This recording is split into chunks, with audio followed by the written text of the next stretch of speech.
command tanks with fireflies flying away.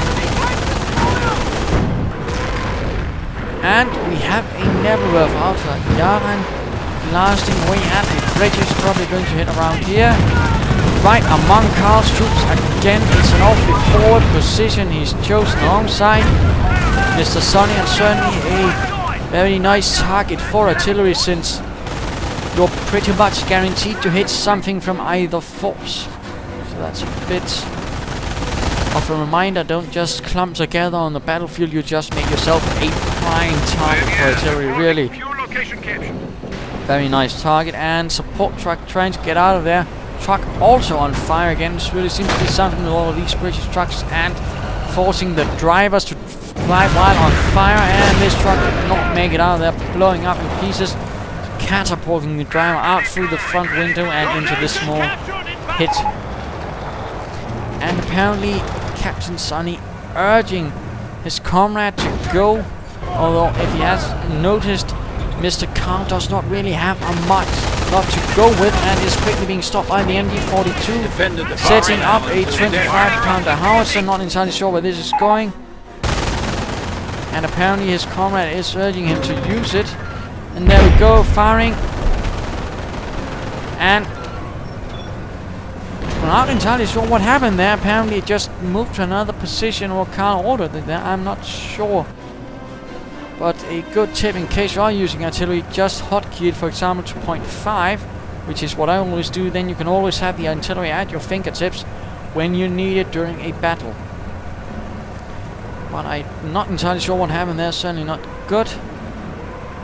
And Carl is certainly looking defensive, having suffered heavy losses. And we have a Churchill Crocodile out with a flamethrower and everything. And Nebelwerfer fire once more, raining in, once more suppressing the British troops, forcing them a bit back.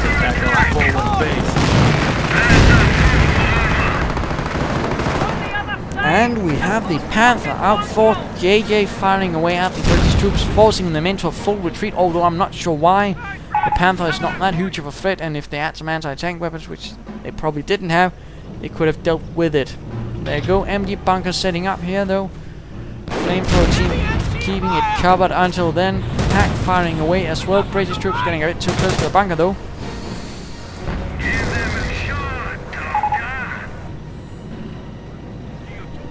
And apparently Mr. Sunny is upset that apparently Carl cannot pull off attack despite having suffered heavy losses. And of course MG42 fire. I suspect this might be a case of the ally not really having an idea of what the other allies' situation is in. It happens from time to time. It's not very entertaining though. They do tend to be some of the worst allies to play with, since they can be quite insufferable when they make unrealistic demands of you.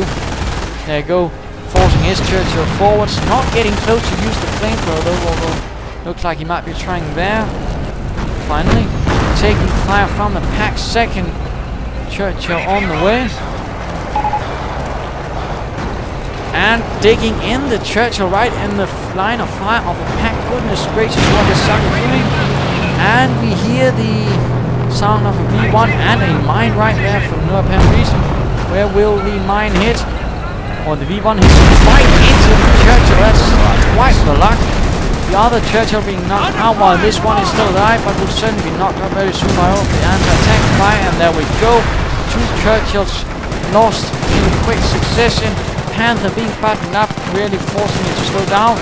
And we have a firestorm being called down. Will the British get out of there? Looks like it. Not many losses, if any, so that was a bit of a wasted artillery shot. And we have further Nebelwerfers being added to what is becoming a small battery. And Jaren himself has gone for Panzer Command and a Ostwind flank Panzer.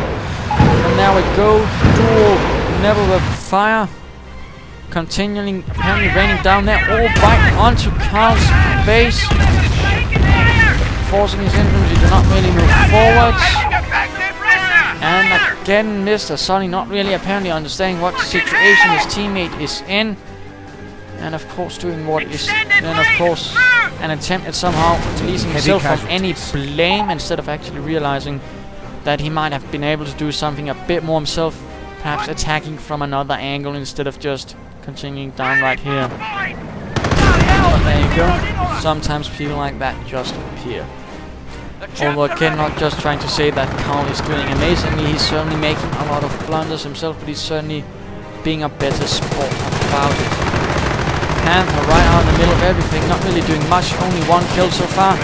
Quickly button and receiving lots of Bren gun while Sabbath with DSR moving in.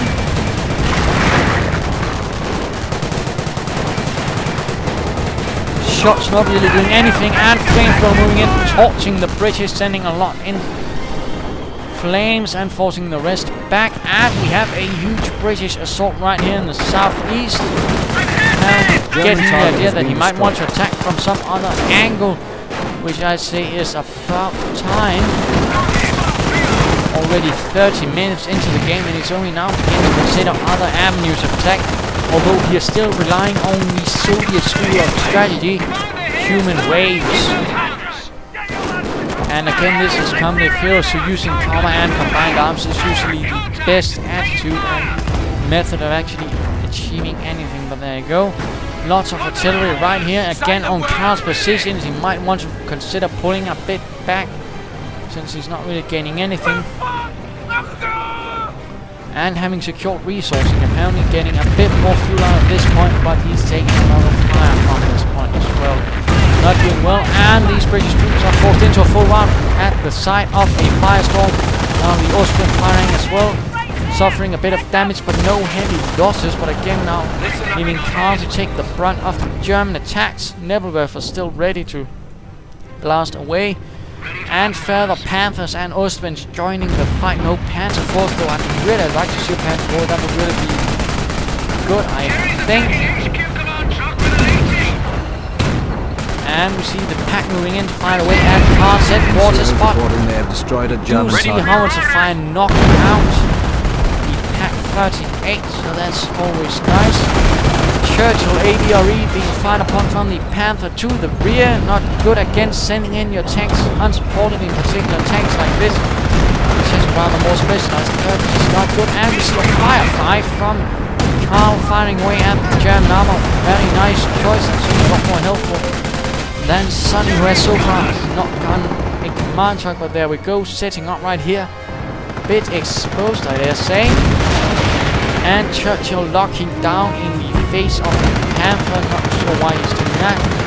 Ostman taking fire from the Firefly. The Firefly is German armor, nicely bouncing off the protection from the projectiles from Ostman, and might be knocked out with the next shot. Will it be, or will Ostman get out of there? Engine destroyed. So it looks like it might get out of there, since the Firefly is not picking up the fight, or is it? There we go, Ostman apart. One crew member sent flying, the other one still stuck in the wreckage. Panther moving in here in heavy Nebelwerfer support, announcing the presence of the Panther. Will the Panther fire away at this German Firefly, knock it out? Not close enough. The Panther might be knocked out if it's not careful, but apparently Carl is not very good with his Fireflies, trying to use it as a tank.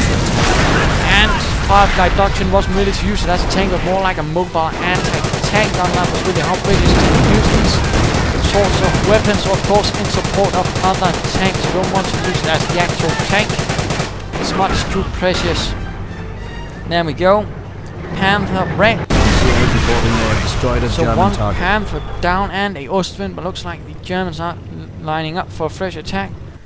And will the Nebelwerfers fire away again with their howling battery? Or will they just be quiet? I can't say. British not looking good. Mr. Sonny with most of the infantry, but not really doing much with it. Carl trying to get some armor to stop the deteriorating situation. Certainly put a stop to the Ostwinds and Panthers, and certainly doing something. But he's really suffered heavily quite throughout the fight, and not really been able to sort of weigh that up with other opportunities by, for example, attacking from other angles. By the time the British didn't manage it, it's not been looking good. 25 pound of fire raining in right here, knocking out the bunker. and might be hitting this Pack 38 soon.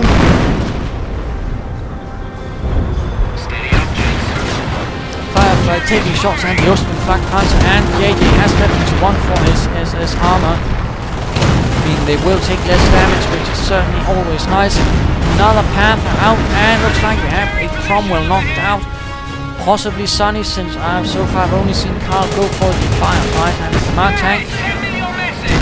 Panther taking a lot of fire from the Firefly. The Firefly really needs to get out of there, and the Friend Carrier might want to button up one of the Panthers at least, or not doing so, and we see another Firestorm going in. Firefly exposing its rear to the Panther. Last engagement with Jerry claimed one of our tanks. Goodness gracious, that was a bit tough on me. Cromwell command tank barely getting out of there, but the Firefly was not so lucky. It is now brewed up a wreckage on the road to Arnhem among so many others. Karl's troops still holding out somewhat, but further armored forces are gathering up here, so we'll probably soon hear the Achtung Panzermarsch. Soon, or at least we would have, if there were such buttons when the armor would march out to wreak havoc on the Allied forces. But one can always stream that like a live in a future game. Or at least they add that line to one of their tanks. That would be quite spectacular. We've got access to AVRs. So I'll just say instead, Achtung Panzermarsch. Firing away, guns blazing, slaughtering the British infantry.